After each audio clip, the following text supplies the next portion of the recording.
welcome everyone. Welcome to our latest episode of I Was a Teenage Fundamentalist. I'm Troy and this is my co-host Brian. G'day Brian, how are you?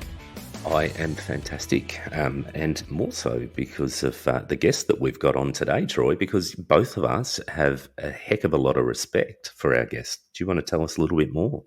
Yeah, well, I'm really excited because we've got Philip Yancey, who is arguably one of the best-selling evangelical authors of all time, if not the best. I'm not sure. Maybe he'll set us straight on that. But certainly someone that has impacted me strongly in my Christian walk over the years, especially around the 90s. I'm even going to say, Philip, before I say g'day to you, I will actually say that I have a tattoo on my arm of the word grace in Chinese, which I actually got because of your book and also Chuck Swindoll's book around the same time. I read those books and actually went, wow, this concept of grace is so amazing, that I went and got the tattoo of the word grace on my arm. So I told you I was going to gush. Is that something we can see, Troy? Oh, there it is. Okay, very good. Yeah, so there you go. So I haven't quite got Philip Yancey tattooed on my arm, but nevertheless, that That's was the good. sort of impact that you had. So welcome to I Was a Teenage Fundamentalist, and more than that, you were a teenage fundamentalist. I was a teenage fundamentalist and experienced some of the worst of the church, frankly. I grew up in a very narrow church. There were about 120 of us there. We thought there may be as many as 150 in heaven, but surely not more. We had the truth. Nobody else did, but it was also angry. It was legalistic. It was racist. I was in Atlanta, Georgia, in the South, right before the civil rights movement broke out.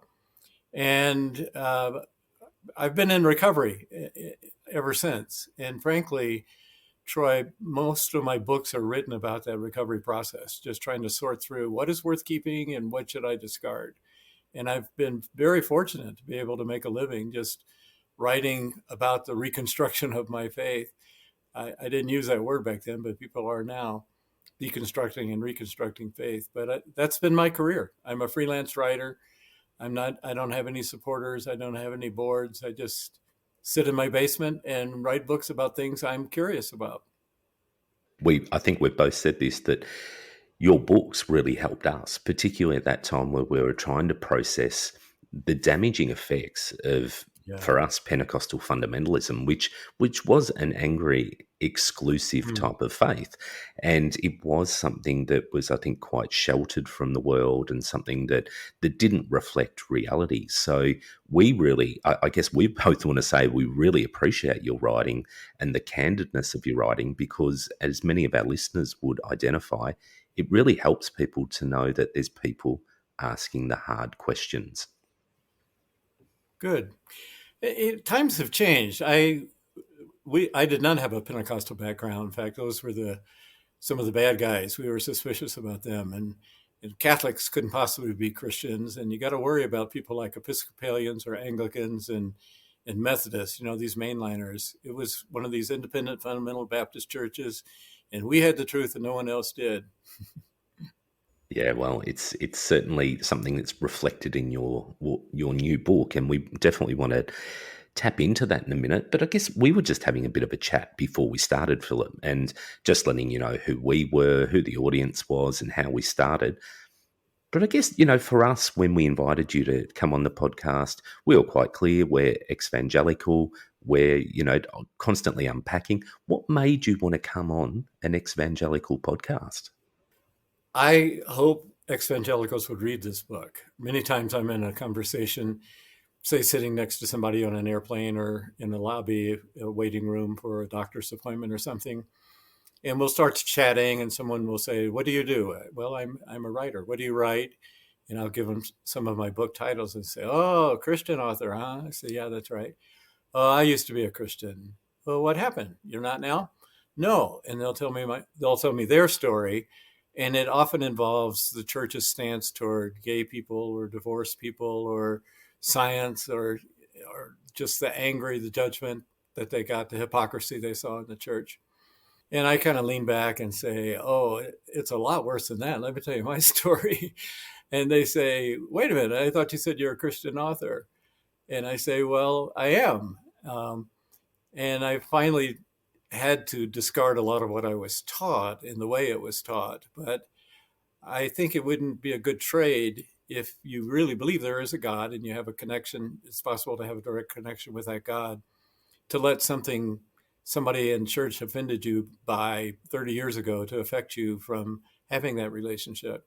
And I do believe there is a God, and I do believe that God is a God of love, very different than the scowling super cop image that I had growing up. A God who was just looking for somebody who might be having a good time so he could squash them, he could break them. That's the image I grew up with. And it took me quite some time to overcome that. And it happened in a dramatic way for me. I wasn't really seeking a relationship with God. I was pretty hostile toward the Christians around me and suspicious, but I had a mystical epiphanistic experience, and it changed me forever. And I went from being pretty agnostic to trying to climb my way back into the part of faith that I could believe in and feel honest and vulnerable about. I think one of the things that struck me about your book when I read this, Where the Light Fell, it contextualized all these other nonfiction books that you put out before, these other sort of discussions, these sort of even persuasive text on why you've sort of held on. And I thought that was really interesting to see. But you really do talk about this abusive upbringing, right? There's racism, fear, judgment, and even this toxicity that you talked about in your relationship with your family. I mean, it was really, really raw. But can you tell me about how the memoir came about and why you even did this and why you did this, I guess, relative to your other books, why you did it so late? Why so late? I'll start there because I do tell raw family stories. I waited a long time knowing that some of the things I said would really deeply hurt people. And finally, I figured I'm 72 years old. Who knows how much longer I have? I need to get this stuff down. I've been taking notes and planning to write a memoir for many years. And I guess I came to see even the bad parts, the difficult parts growing up as a kind of gift, because I did grow up in the midst of a tumultuous time. People in the United States now often say, our country has never been so divided. And I smile and say, you should have been here in the 1960s when there were tens of thousands of people marching against the Vietnam War, and they were burning down buildings on university campuses, and Richard Nixon was the president. And, things were pretty divided then. The civil rights movement was going on right where I was in Georgia, very divisive time. So I had the gift, as I now see it, didn't see it at the time, of growing up in the midst of that, getting these strong messages, and then spending the rest of my life going through and sorting out what's worth keeping and what was an accretion that we put onto the church. Sometimes I felt like I had discovered, say, an old icon, but it was covered with mud and dust, and I had to go through and carefully restore it and knock away a lot of stuff that had gathered to stain that icon over the years to look for a legitimate faith. And I like to say I've seen some of the worst of the church and I've seen some of the best of the church because I've spent my life as a journalist. I've gotten to know the good side of the Christian faith, people who spend their lives trying to free sexual trafficking victims and visit prisons, prison ministries, and all sorts of good works. When I started out, I thought, this is the era of Carl Bernstein and Bob Woodward. I'd love to be an investigative reporter. There are all those shysters out there, these Christian guys. I'm going to expose them. So I would do an article on the PTL Club and things like that. And that got old fast because when you're an investigative reporter, you spend most of your time around jerks and they're just not very fun to be around. And instead, I changed and started looking for people I wanted to emulate. I wanted to learn from. I wanted to be like. There was about a 10-year period where my faith was just taking shape. I was unwilling to commit. I was still wounded. And I ran into a saintly man. His name was Dr. Paul Brand. He's an orthopedic surgeon, brilliant man. He was offered the head of orthopedics at Stanford University and at Oxford. in England. He's British. But he spent most of his life in India working among the lowest people on the entire planet. Those would be people then called untouchables, now they're called Dalits, who had leprosy. They were kicked out of their families, kicked out of their homes.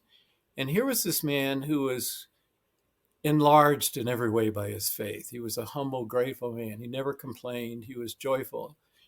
Uh, he turned down these incredible opportunities to work among those people. And I spent almost 10 years writing 3 different books with him. That was a real cocoon period for my own faith because, as I said at his funeral, we had a different exchange. I gave words to his faith. He had never written a book, but he gave faith to my words. He convinced me that there really is something there, that people who truly do follow the Jesus way are remarkable human beings. And there are a lot of people who we could say, well, he's not like Jesus, and you're right. But if you find one true character, a true saint like that, it makes you think there's something there that's worth pursuing. There's something I need. You were saying that you had to chip away, you had to get away that mud that was caked up on what have sounds like it was a bit of a toxic faith. Talk us through toxic faith. How do you define this? It's built on guilt and shame, I would say.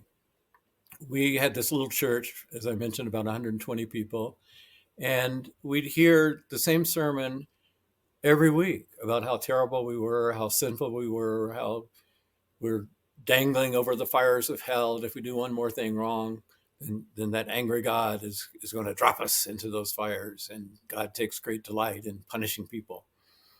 And you hear that again and again. I look back and I think, why did those people go to church to get blasted like that every week?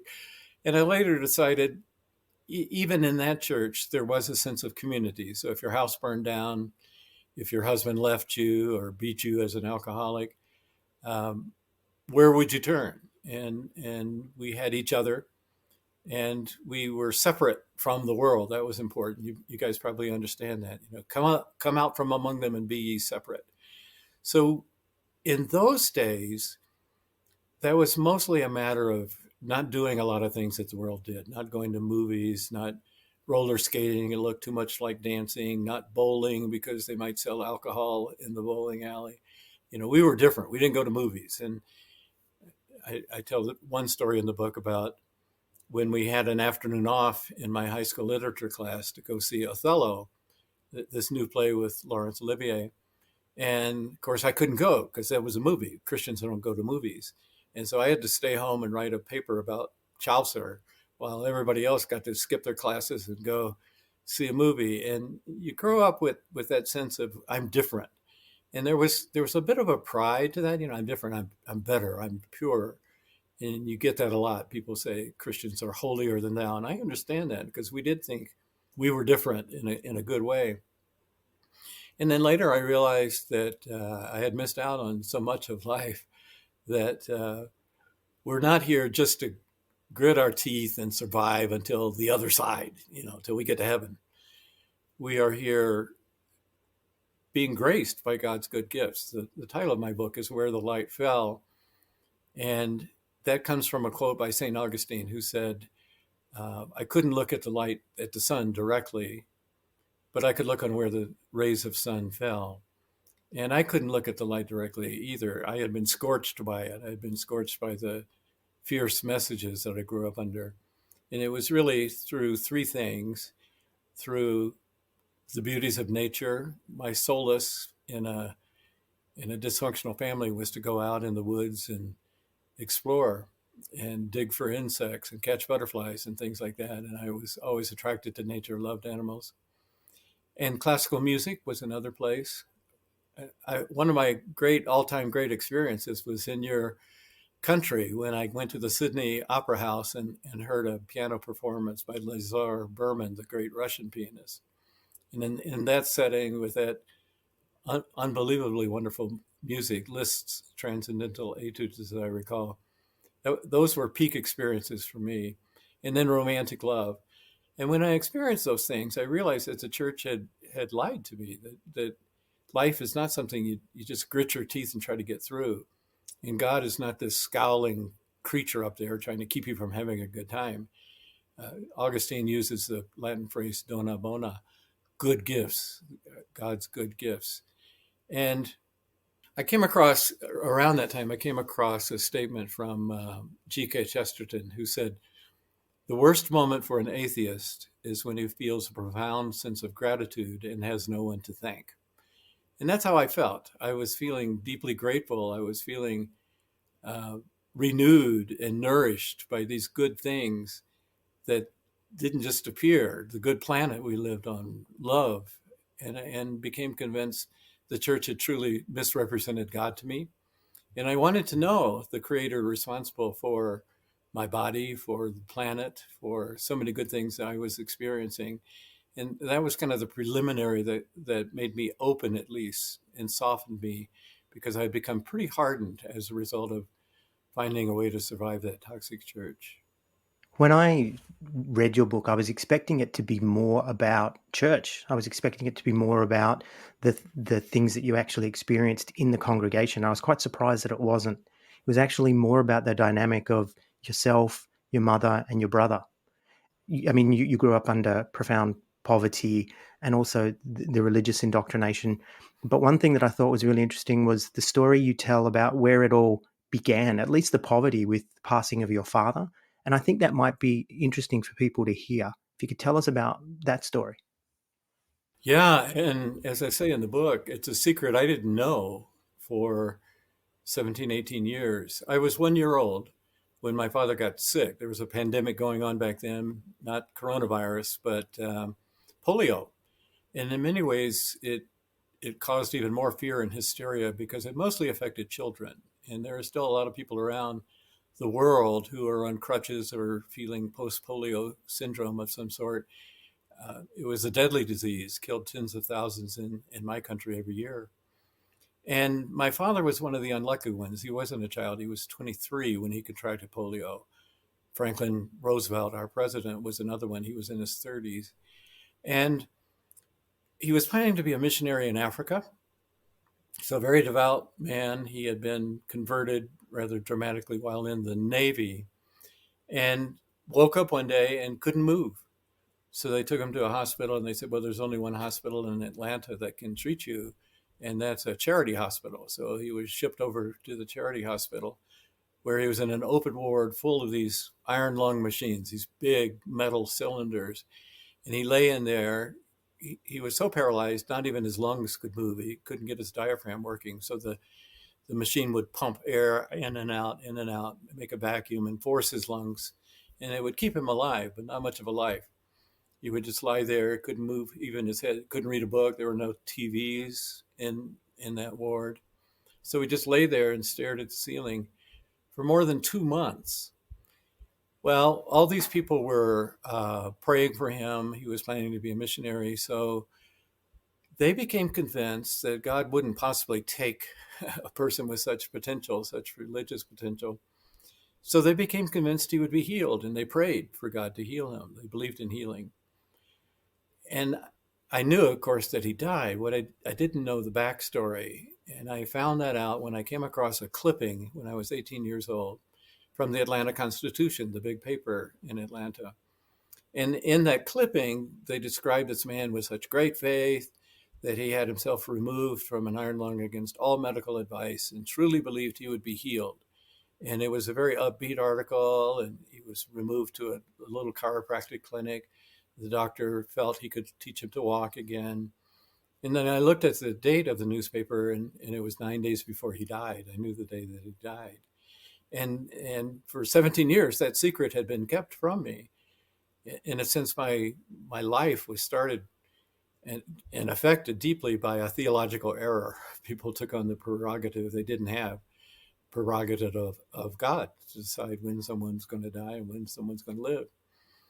And I learned several things. I learned that not everybody who claims to speak for God does speak for God. I mean, these people weren't against him. They were supporters. They loved him. They wanted to see him succeed. But they made a decision that they didn't have the right to make. And I learned to be suspicious. That was in a period when I was already questioning the faith I was brought up with. And it just underscored some of the suspicions that I had about the church, and just the rights that we have over other people and the rights that we don't have over other people. That affected my mother very deeply. In her theology, she couldn't be upset with God. I wrote a book called Disappointment with God. Of course, she would say, you can't be disappointed with God. Well, she should read the Bible. There's a lot of disappointment with God in the Bible and Psalms and many of the prophets.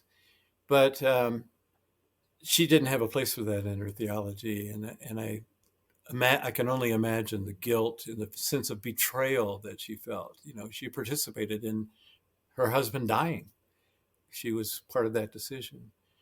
So she took that out by saying the only way I can overcome this is by giving my two children, my older brother and me, to God to replace him as a missionary in Africa. And that was a kind of a sacred vow that she made. But it ultimately turned into a kind of curse because neither one of us became missionaries in Africa, although some of my books are there.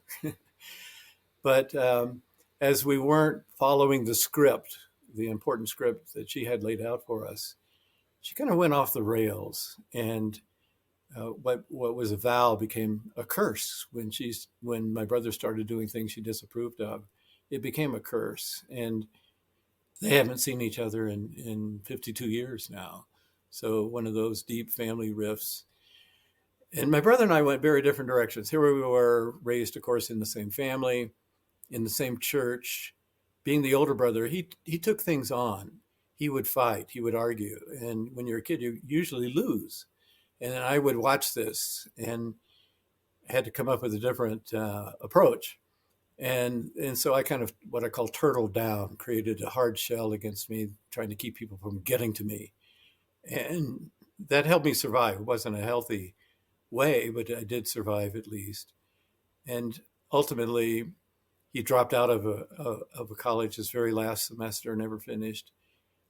Moved to Atlanta, became one of Atlanta's original hippies, took a lot of LSD, and forfeited a brilliant music career. He ended up being a piano tuner, just playing the same note over and over again, and tried to break every rule in the book. And he did. He became addicted to alcohol and drugs and sexual perversions and all sorts of things, trying to trying to react against everything he was taught. And I took a different tack, and through God's grace, understood that the world was different than we were taught. And as I said, I've spent my career really going through and figuring out what's worth keeping and what shouldn't I. I think, Philip, I mean, some of those stories that you told, they were quite harrowing, and you could feel the pain coming out of the pages as you read. And firstly, just want to say thank you for putting that down on paper. Thank you for your honesty, for your rawness. And it's that sort of thing that is just so often missing, that honesty in writing, something that people can really connect with and help them process their own stuff. What was implicit but also explicit was definitely those themes of addiction that you spoke about with your brother Marshall, but also themes of mental health issues through whether it was with Marshall, with your mum, all of that stuff that was happening and the way that was expressing itself through toxicity and damaging a lot of things. How did that affect you? Firstly, your relationship with your mum and with Marshall, but also your own faith as you were seeking to journey through this and work it all out. Interestingly, as I've read reviews of the book, Where the Light Fell, they often use words like abuse or mental illness. And that never occurred to me growing up. You just automatically assume your life is like everybody else's. Like, this is my normality. That's all I know. And you don't really have the ability to compare alternatives. So the way it affected me, frankly, was to try to keep it from affecting me. And so I went through this period. People who are in families like that will often do things like self-harming. And I did that. I broke a bone just to prove that I could overcome pain. I would go out in the in the cold without a coat just to prove that I could overcome cold, and you look back and these seem like these adolescent kind of things that we do, but it did make me resilient. They can't get me, all I have to do is survive. And then once I'm out on my own, I can live my own life. And I guess that's a message that I would give. I know a lot of other fundamentalists, some do turn to addictions, some turn to rejection and anger, and I understand why. Um, but I guess what I was blessed with, I mean, again, I go back to Dr. Paul Brand, finding people that I wanted to be like, finding people I could learn from in a positive way. And fortunately, I did run into enough of those people. Not having a father, Dr. Brand became a kind of father figure to me. And I like that, because most people are stuck with the fathers they're born with. I got to choose my own as an adult. We didn't have to go through all that teenage individuation stuff. But I think that hard shell got me through. And then I felt graced by God and have ever since, frankly. I did fill out a survey one time. I think there's a website called Fundamentalist Anonymous. It might have come from them. A survey where you go through and check all these, I feel this way, I feel that way. And at the end, I realized there are a lot of good things I took even out of that toxic environment. Discipline. We were very disciplined. We learned the Bible, which is a book full of wisdom, and it's been helpful to me in my career, obviously. And it was hammered into me, and at least I got that. And then the sense that what we do matters, that life is not something you just skate through, that you should make intentional choices. Now, in addition to that, it was cloaked in this hellfire, brimstone, God's going to get you, which is not healthy. And it's a very shame-based. I didn't feel much grace, but there were some things that I took away from it. And then when I saw my brother go his own route, I saw that a lot of things that looked like freedom. Hey, I'm free. I can do anything I want to. I can drop out of college. I can use drugs. These were self-destructive things. He made choices that he himself would say now were bad choices, and kind of frittered his life away. He really should have been on the concert stage, not going from home to home tuning pianos. Philip, I can really resonate with these two characters in your book.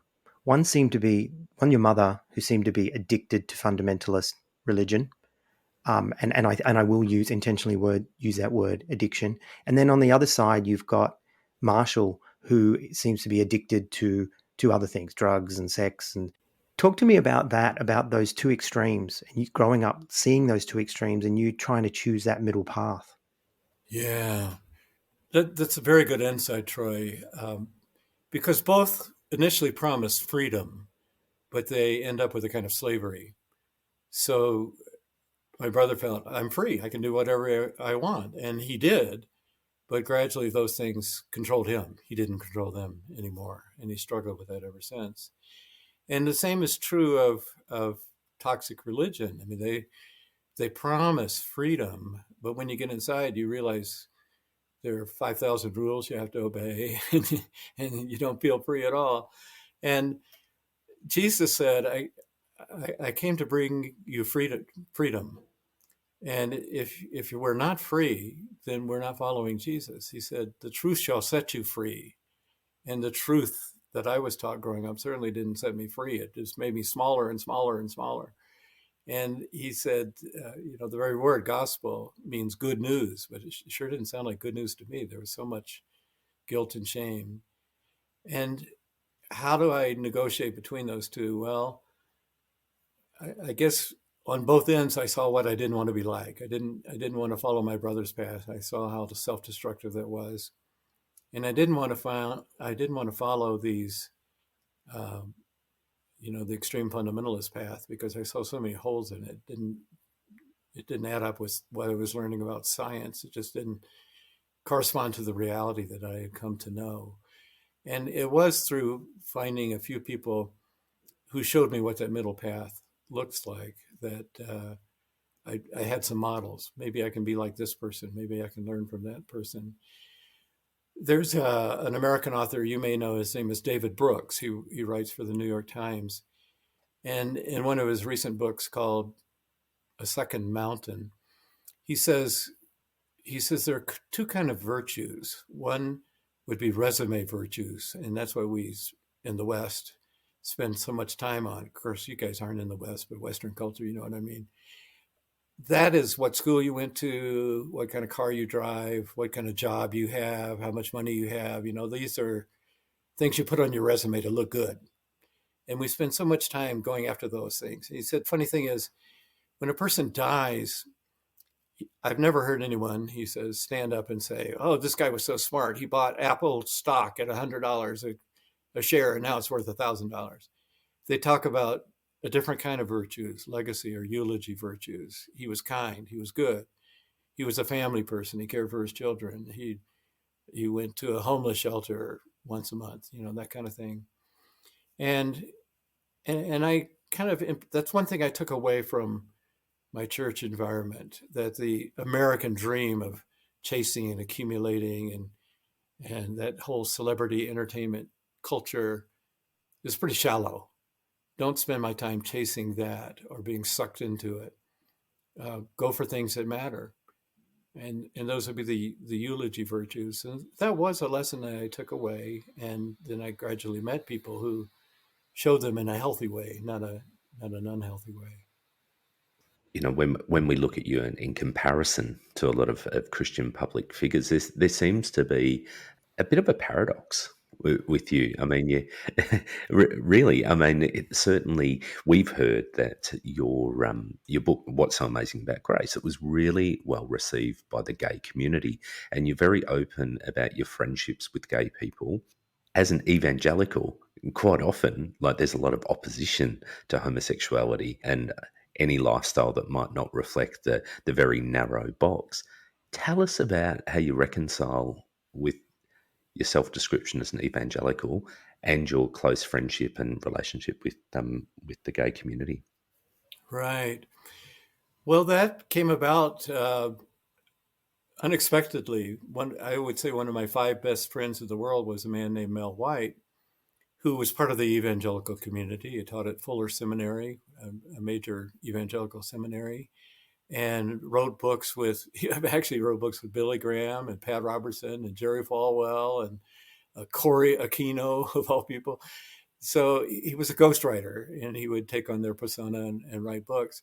But I later found out, after we had been friends for years, that he had this secret life that he had hidden, and then it kind of burst out into the open, and then he became a very strong gay activist, always as a Christian. And I mean, in some ways, he was a prophet without honor when he would meet with the other leaders of the gay community. But he was my friend. I loved him. He was one of the most enjoyable people to be around of anybody I knew. But he knew how to fake it, so you couldn't tell anything that was going on. And then one day he just kind of broke down and told me his whole story, tragic story that involved aversive therapy, you know, electric shocks and all that. He tried in every way to become different. I don't know if he's known in the United States, but probably his book, or excuse me, in Australia, but probably his book, A Stranger at the Gate, is the one that tells his story.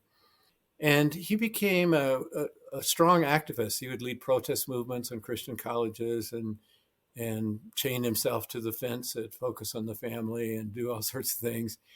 And he taught me, well, first, draw your pattern from Jesus. Jesus hung around all sorts of people who were probably offensive to him in some way. I mean, even clearly they were. The ones that were most offensive tended to be the religious people, the Pharisees. He was offended by the fact that they thought they had a corner on the truth and were trying to make everybody like them. And Jesus was not like that. He got the reputation of a friend of sinners, someone who parties all the time and hangs around harlots and people with leprosy, you know, disabled people. And that was Jesus' choice. He went out of his way. He didn't seem to enjoy being around the religious people. He wanted to be, he said, I came for for the needy. I came for the sick, not for the well. And I'm not saying gay people are sick, but I'm just saying Jesus chose people based on uh, loving who they were as they were. And that was a lesson that I learned from Mel. And I know there are complicated issues. Every religion that I know of throughout history has had some scruples about sexuality of all sorts. It's just a powerful force that religion sees the need to control in some way, you know. But I try to be a bridge builder. I try not to take. Somebody asks me, "What is your stance on same-sex marriage or ordination?" And I say, you know, as soon as I tell you this is my stance, I lose the ability to speak to the other side, whatever the other side is. And I have spoken to people like in the Gay Christian Network, but I don't talk about my beliefs about certain of the issues, the flaming issues, because my message is a message of grace. Jesus didn't talk about that at all. He didn't talk about abortion. And it just seems odd to me that in the United States, at least, the evangelical movement is almost characterized by those two issues, gay rights and abortion. And that seems kind of weird when we're supposed to be followers of Jesus, and Jesus didn't mention either one. You know, we should primarily be known for spreading the love of God, and there is health.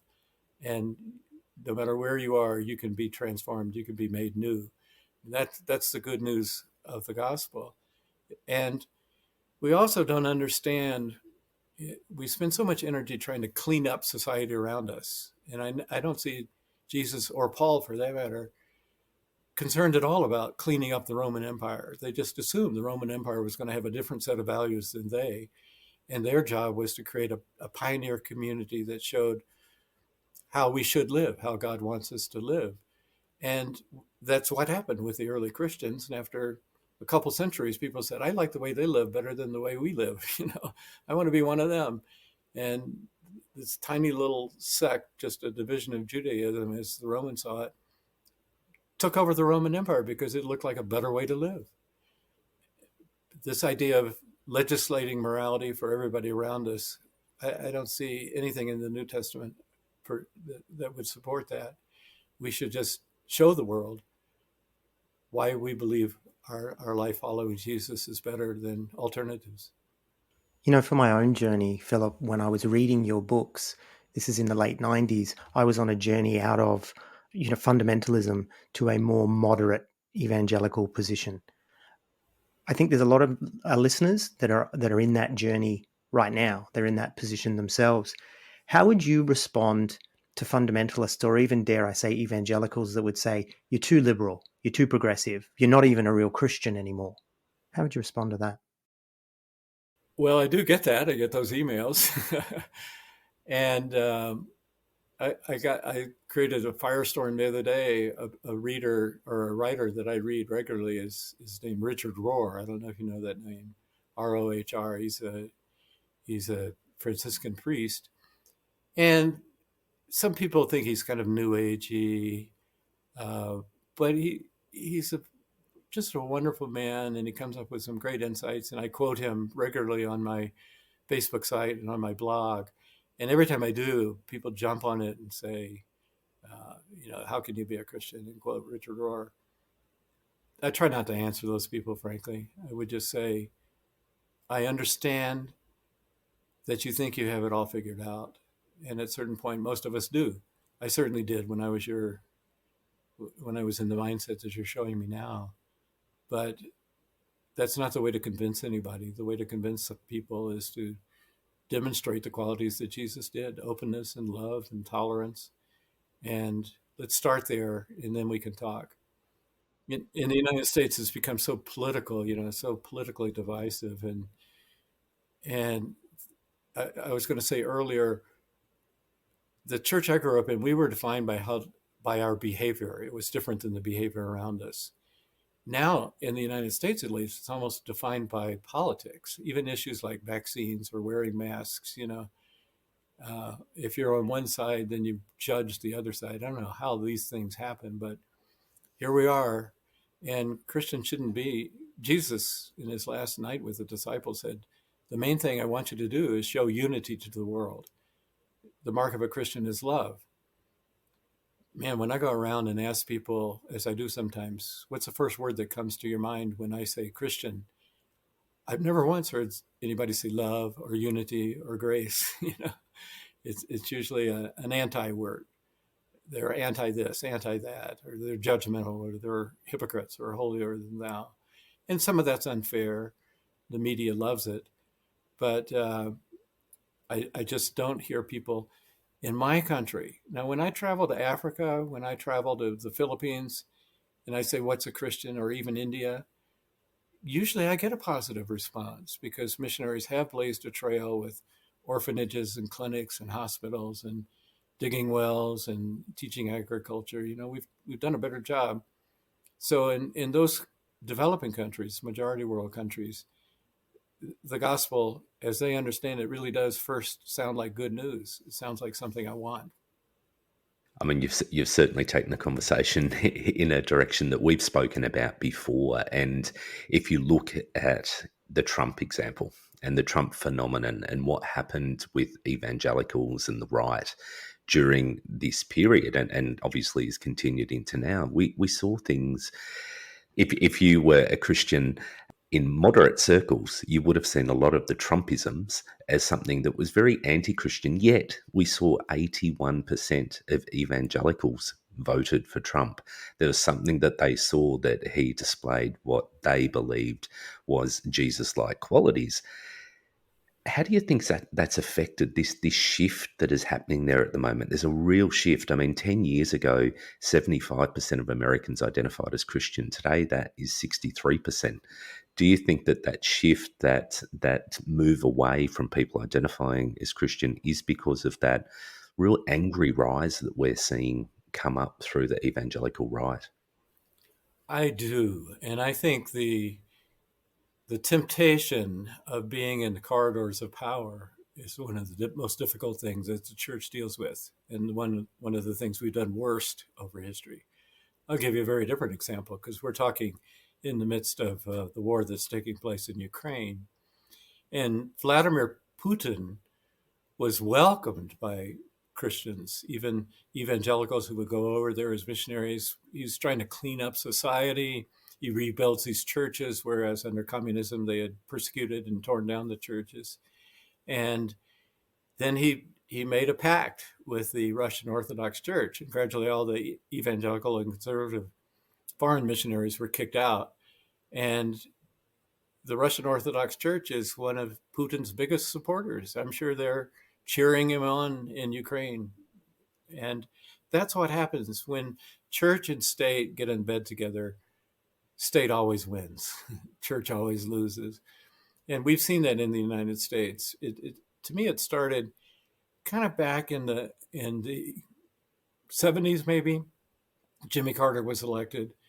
It was declared the year of the evangelical because he was outspoken about his faith, and the media was kind of interested in that. Tell me what an evangelical is. They'd never met one before.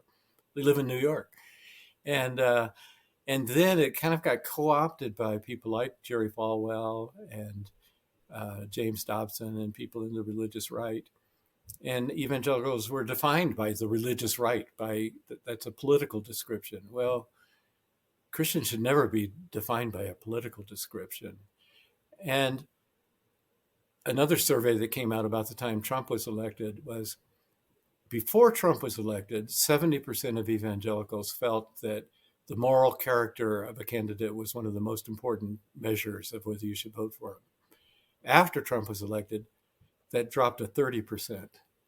Because obviously, Donald Trump, regardless of what you feel about his positions, but he's not the kind of person you would hold up as an exemplary Christian. The way he treats women, so many of his views, the way he makes his money, there are a lot of lawsuits going on right now. The way he treats minorities, the appeal to Christian nationalism, sometimes accused of racism. And there were certainly some in that 81% who kind of held their nose and voted for him because issues like abortion were very important. There are some issues that are single issue voters. And But a lot of them, I think, don't know what an evangelical is. They tick it off in a box. But what it really means is they live in the South or they live in the Midwest, and they're worried about concerns in our culture, things they see on TV and pornography and this gender stuff, which they don't really understand, and what's this trans stuff all about, and the cancel culture. They don't like that. They don't like the way the media goes, and so he was a reactionary. He was reacting against that kind of New York, California culture, and they voted for him almost tribally. But you know, the world is changing. The world is growing more diverse, and we Christians, those of us who are left after it winnows down, have to figure out how to live in a pluralistic world where somebody expressed it recently as Christians used to be the home team. Now they're the away team. People aren't cheering for them; they're throwing beer bottles at them, you know, and it doesn't threaten me, it doesn't worry me because actually uh, Christians do pretty well when they're persecuted, when they are the minority. That's when God really moves. As I look at history, it's when they're the home team. It's when they're in the corridors of power, as happened in Europe for 1,000 years, where we lose the sense of the gospel as a sign of contradiction, a prophetic voice.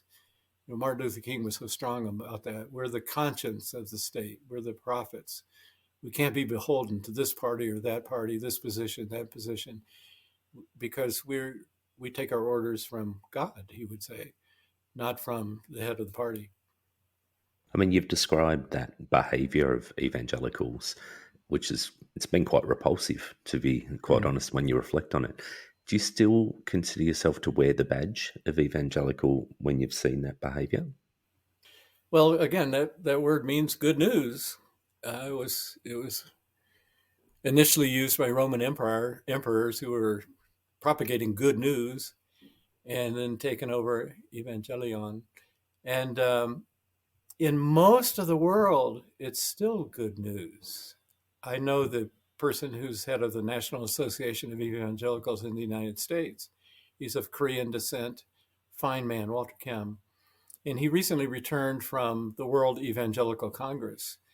And these people from so many countries in Africa and Asia are saying to him, we hear that the word evangelical in the United States is a bad word now. Well, it's not here. So if you don't want to use it, that's fine. But we still like it.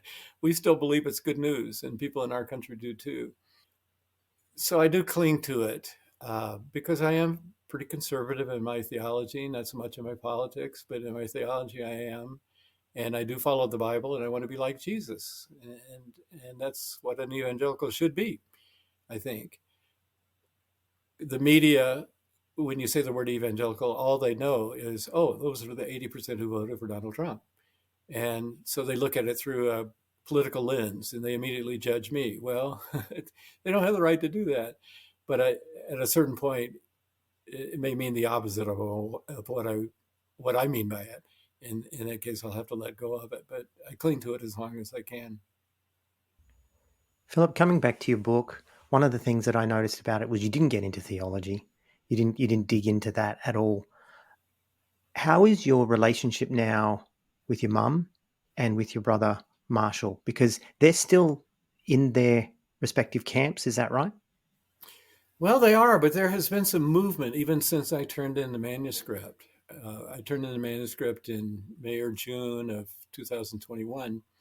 And at that point, they had not spoken to each other in 51 years. And I got them on a three-way phone conversation. Didn't go particularly well. And we've actually had three phone conversations. My brother keeps insisting he's an atheist, and my mother says, "Well, I remember when you accepted Jesus as your savior." And my brother comes out with a profanity, and she says, "What did he say?" And I said, "He said a bad word, mother." That's what I thought he said.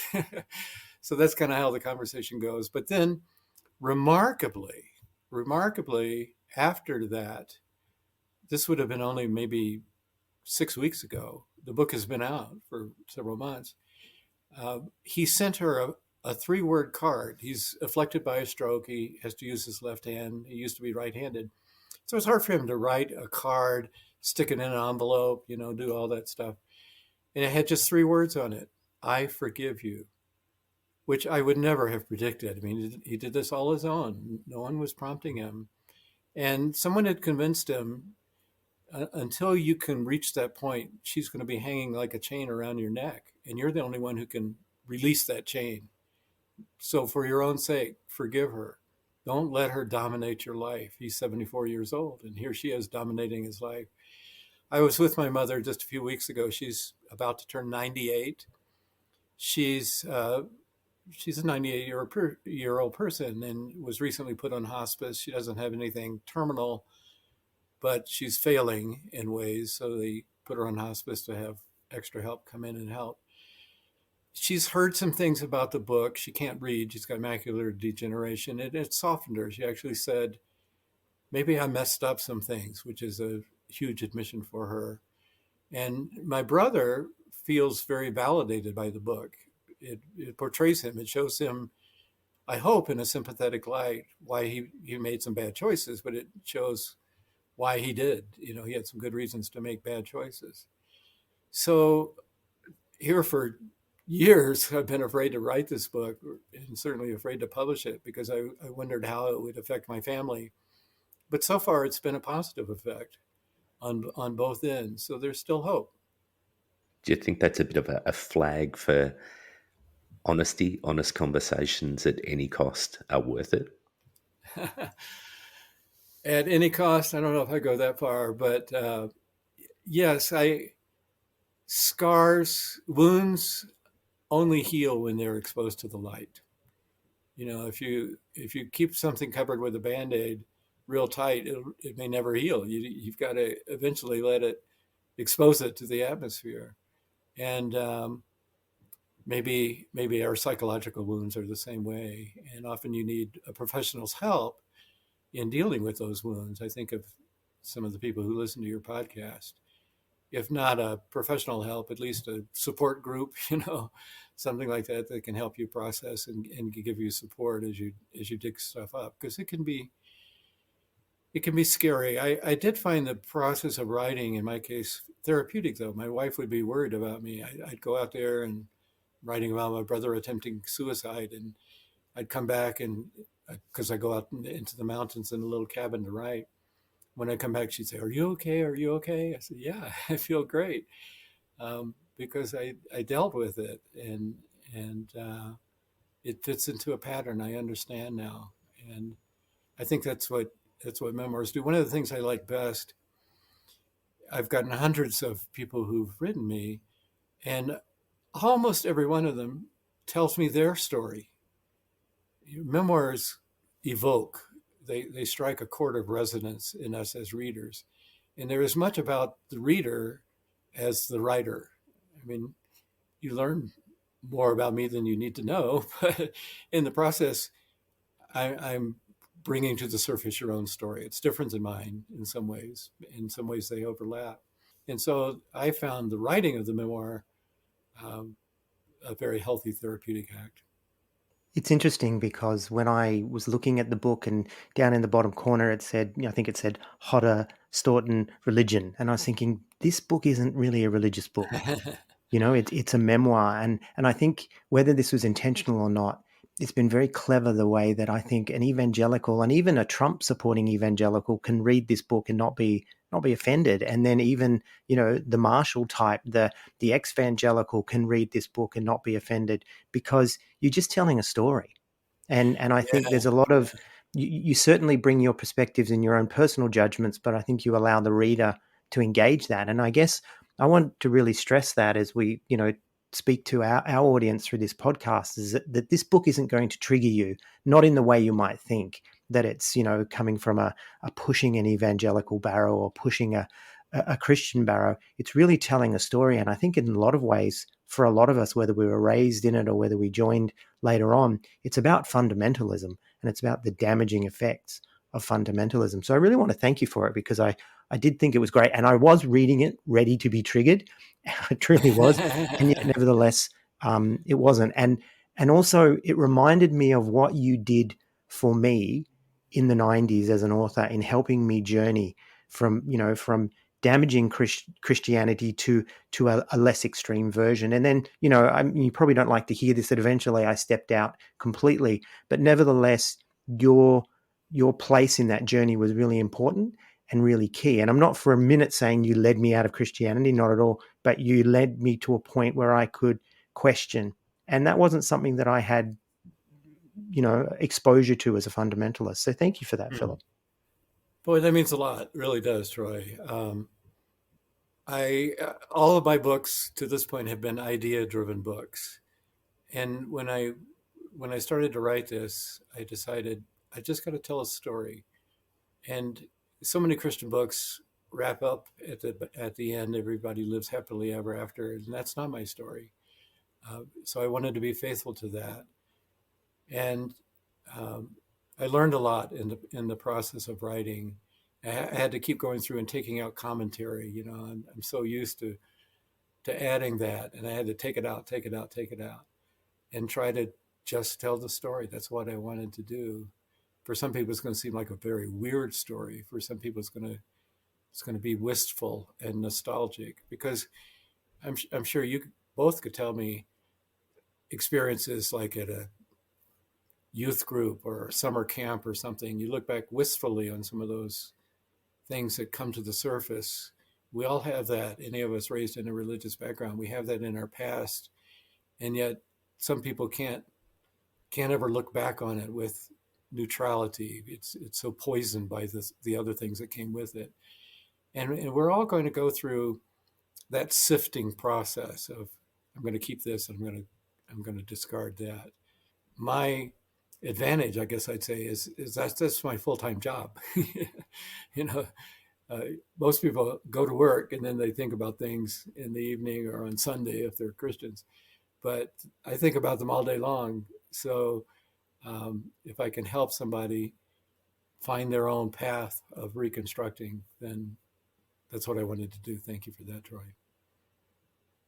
Look, Philip, it's been enormously impactful to us both reading the book. It is something that we both identified with. We really appreciated, and we want to say to our listeners, read it, go out and get it. Like it really is a great book, and regardless of where people are at, whether they are reconstructing, deconstructing, whether they're still in the fold or they're out of the fold, I think there's some great stuff in there. And one thing that we always try to do through our podcast is look back on our experiences and identify those bits which are really valuable. You talked about the fact that you were able to bring discipline forward, and that was something that you took out of a less than ideal environment, and examples of your church experience, your Christian experience.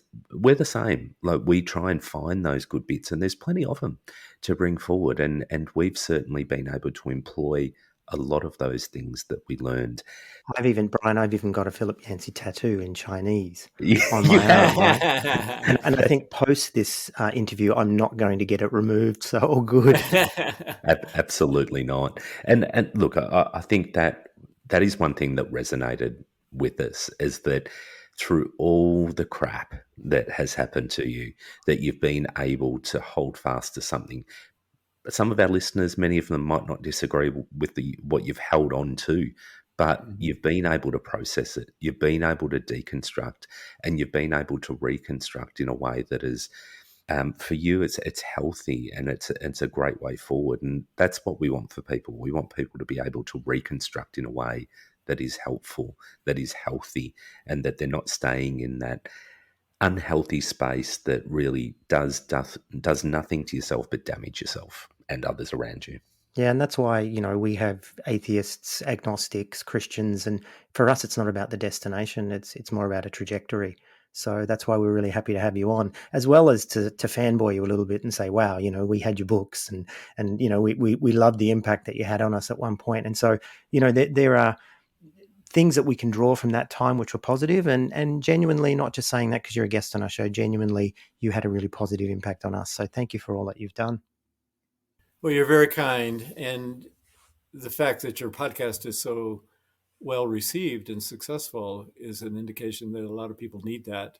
and you're part of the helping hand that you're holding out to guide other people through the same experience, or not the same experience, but the same trajectory. So keep doing your good work, and I'm glad to meet a couple of other bridge builders. The problem is, of course, you get stepped on from both sides, but That's okay. We can handle that. We've been all through right. a lot, but Yeah. yeah, no, definitely more than happy to continue doing this, and as long as people want to listen. Yeah, so thank you for being on our show, Philip. We really appreciate you being here. Next week, Brian, it's going to be another episode, another guest, another story. Look forward to it, mate. See you next week. I'll see you then, and thank you again, Philip. All right. It was a pleasure, guys. Great to meet you both.